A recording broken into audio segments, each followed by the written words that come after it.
Why the Prophet Muhammad couldn't have written the Qur'an. The Qur'an is a book over 600 pages long. It covers a wide range of topics and was revealed bit by bit over a period of 23 years. So if a man wrote the Qur'an, we already have a number of problems. If you're going to write a book like the Qur'an and claim it's from God, you can't make any mistakes. The book can't contradict itself, and you have to keep it consistent as you add to it over a period of 23 years and keep the message consistent. The grammar and style also have to remain the same. If the Qur'an is not from God, Muhammad would have to write it himself. That means in the middle of the Arabian desert, with no books around and being illiterate, he would have to know law, civil rights law, criminal law, family law, labor law, military law, personal injury law, real estate law, and tax law. He would have to know history.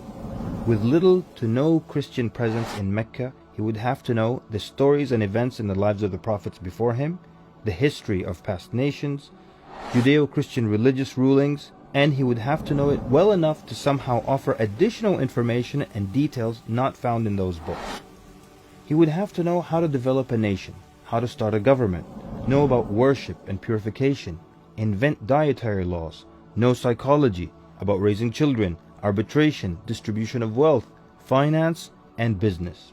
In the area of science, he would have to know embryology, oceanography, about plate tectonics, cloud formation, UV rays, know about plants, mountains, bees, the human brain, the Big Bang, and the expansion of the universe.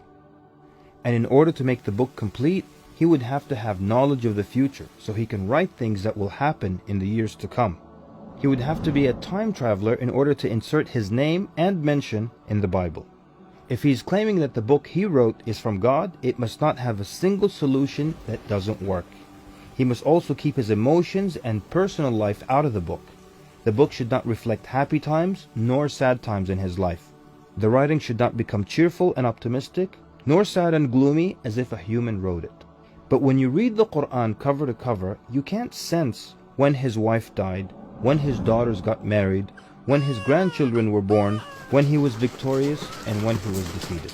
To anyone who examines the Qur'an, it becomes perfectly clear that there is no way a man in the desert 1400 years ago could have written such a book. But what if it were a committee of brilliant minds, a secret society that is in charge of correcting, updating, and rewriting the Qur'an over the years? Their job would be to make sure that the book appears to be accurate, has no mistakes or contradictions, and to keep updating it to agree with science and the changing world. If that were the case, then there would be other versions of the Qur'an. Due to edits and improvements, we would have new edited versions and old versions with mistakes. You would be able to detect different writing styles and influences from the different authors. The problem with all of that is, there is only one Qur'an. So one man didn't write it, and a committee didn't edit it, so where did it come from? What if clever devils dictated and influenced a man to write the Qur'an?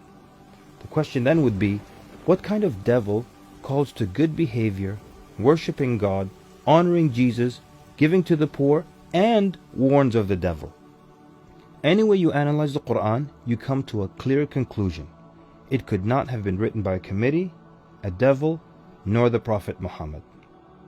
Since it's impossible for Muhammad to have written it, then that means he was truthful in that it is from God.